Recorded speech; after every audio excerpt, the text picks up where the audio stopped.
আমাদের কোনো কন্টেন্ট আপনাকে কোনো ধরনের বাই সেল সিগন্যাল বা পরামর্শ প্রদান করবে না। এজন্য স্টক সাপোর্টার টিম আপনার কোনো ধরনের ফিনান্সিয়াল লসের জন্য লায়াবল না। ধন্যবাদ। আসসালামু আলাইকুম ভিউয়ার্স, কেমন আছেন? আশা করি সকলে ভালো আছেন। সকলকে স্বাগত জানাচ্ছি stock supporter presents daily market index আপডেটে। আজ 30 October 2025।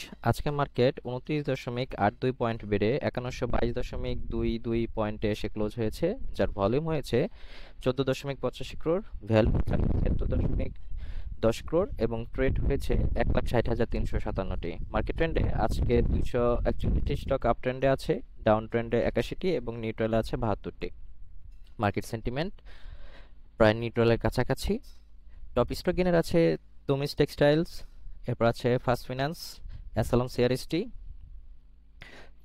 Phoenix insurance, Anwar galvanizing. অন্যদিকে টপ স্টক লুজার আছে Orion infusion, Phoenix finance, ring shine, EBL এনআরমি মিউচুয়াল ফান্ড।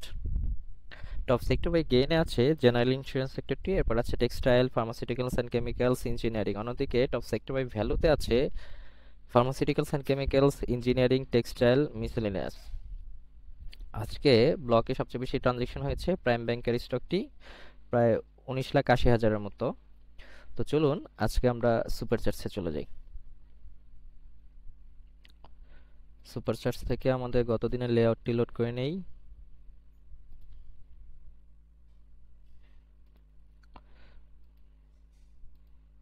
একটু বড় করে নিলাম। আসলে আমাদের যে আঁকানোটা আছে সেখানে কিন্তু আমি গতদিন যে ভিডিওতে বলেছিলাম যে এই জায়গাটাতে কিন্তু মার্কেট একটু ঘোরাঘুরি করবে জাস্ট এখানে টিকে থাকার জন্য, এবং আলটিমেটলি দেখছি কিন্তু এখান থেকে মার্কেট আবার একটা সাপোর্ট নিয়ে এখানে আজকে কিন্তু একটা ভালো ধরনের একটা ভালো একটা ক্যান্ডেল তৈরি করেছে, এবং আজকে একটা ভালো ভলিউমও হয়েছে, এবং দেখছি যে ম্যাকডি অনুসারে একটা বাই সিগন্যাল চলে আসছে। অন্যদিকে আমার আরএসিও কিন্তু মাত্র 39। তো মার্কেটে যে একটা ভালো একটা মুভমেন্ট আসবে সেটা কিন্তু এখান থেকে বোঝা যাচ্ছে। তবে সেখানে একটা শর্ত থাকবে যে ভলিউমটা এই পরিমাণে হতে থাকবে এবং হচ্ছে এর চেয়ে বেশি হতে থাকবে এই কন্ডিশনে। তো মার্কেট নিয়ে আজকে আর কিছু বলার নেই। তো চলুন দেখা যাক আজকের টপ স্টকটি তমিজউদ্দিন। তো এই তমিজউদ্দিন নিয়ে যখন আমি কথা বলছি তো আমার মনে হচ্ছে যে তমিজউদ্দিন সম্পর্কে আমার কিছু জানা দরকার, যে কেন আজকে 13% বাড়লো। তো এটা জানার জন্য আমি যদি আমাদের স্টক সাপোর্টার হোম পেজ থেকে তমিজ লিখে সার্চ দেই, এটা লিখে যখন আমি সার্চ দিলাম তখন এখানে চলে আসলো আমাদের পুরো স্টকটা সম্পর্কে। তো এখানে ওভারভিউ আছে, এরপরে ফান্ডামেন্টালস আছে, মার্কেট ডেপথ কত ছিল এটা আমরা মার্কেট চলাকালীন সময়ে ভালো দেখতে পারবো, প্রাইস টেবিল, ব্লক ট্রানজেকশন এবং নিউজ। তো আমরা আজকে নিউজটা দেখব। নিউজটা দেখেন আমাদের ওয়েবসাইটে কিন্তু আপনি সাথে সাথে আপডেট পেয়ে যাবেন। এখানে তমিজের আজকে কিন্তু নো প্রাইস লিমিট ছিল, যার কারণে 10%-এর উপরে কিন্তু আজকে এটা ট্রানজেকশন হয়েছে, এবং এখানে ডিভিডেন্ড ডিক্লারেশনের যে ব্যাপারটা আসছে যে 22%, সেখানে 12% ক্যাশে এবং 12%, 10% কিন্তু স্টক দেওয়া হবে, এবং ভালো ধরনের ইপিএস আসছে। এখানে যদি আমরা একটু দেখি, এই যে এখানে কিন্তু আমরা পুরো ডিটেলসটা দেখতে পারবো যে এখানে আমার ইপিএস আসছে 6.71, যেটা গত কোয়ার্টারে ছিল, গত বছরের কোয়ার্টারে ছিল 6.70, এবং এনওসি এফপিএস কিন্তু গত বছর নেগেটিভ ছিল, এবার পজিটিভ আছে। তো এটা একটা ভালো সংবাদ এই স্টকটির জন্য, তার কারণে কিন্তু আজকে সবাই এখানে হুমড়ি খেয়ে পড়েছে, এটা বলাই যায়।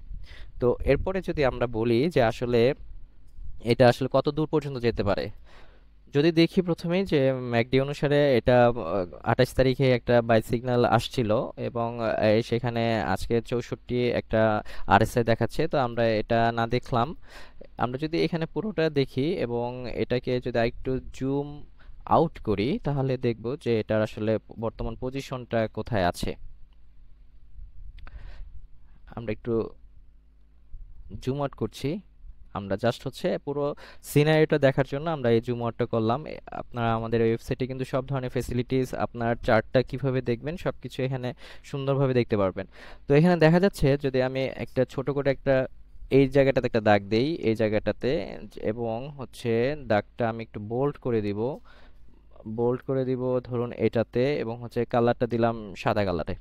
তো এখানে দেখা যাচ্ছে যে এই সাদা কালার যেটা আছে সেটা হলো 60 থেকে 61, এবং এটাকে যদি আমি আরেকটা কপি করে পেস্ট করি এবং হচ্ছে যদি আমি ধরি যে এই জায়গাটাতে, যেখানে আর কি আমার একটা টার্গেট, যেটা আমি বলি যে এই টার্গেটটাতে বা এখানে আসলে কিন্তু মার্কেট এই স্টকটি আবার কিন্তু একটু আপ ডাউন করতে পারে।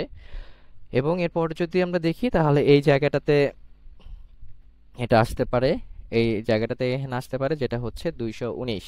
তো আমরা আপাতত এত দূর পর্যন্ত টার্গেট না ধরে এটা আপনি যদি লং টার্মের জন্য রেখে দেন তাহলে এই টার্গেটটা আপনি মিট করতে পারেন। তবে আমরা আপাতত ধরি এই টার্গেটটা আমরা অনায়াসে কিন্তু এটা পূরণ করতে পারবো, যেটা হচ্ছে 78-এর কাছাকাছি, 178-এর কাছাকাছি।